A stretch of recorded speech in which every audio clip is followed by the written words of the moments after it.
1913 sailing trawler, Keewaydin, built 1913 in East Sussex and trawled in the North Sea out of Lowestoft until 1937. In 1937 she was sold to Sweden and fitted with the first engine. History as it goes on. 1944, during the war, she was rammed by a steamer in thick fog and sunk. She was raised again and repaired, as you can see, after the war. She was bought, moving on from that, bought for £1 in 1997. Has new mast in 2010 and a new keel, stern post, etc. in 2011. So a lot of history. This is the tall ships race at the docks in Gloucester. You can see they've had a long day, having dinner there.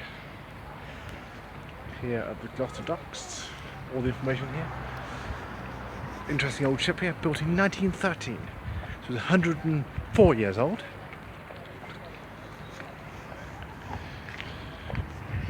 There's 9 ships, 9 vessels in the docks at the moment. Not as many as what I saw in Hartlepool in about 2008. I saw the tall ships. I think it was about 14, 15 at the time. 9 this year, probably because of refits and refurbishment and other essential repairs, I should imagine. This is Gloucester Docks. You can see there's a few more vessels in, a few over that way.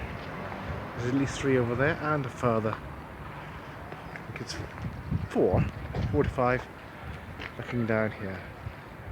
See the long, large mast there. This is Gloucester Docks and the Tall Ships Festival.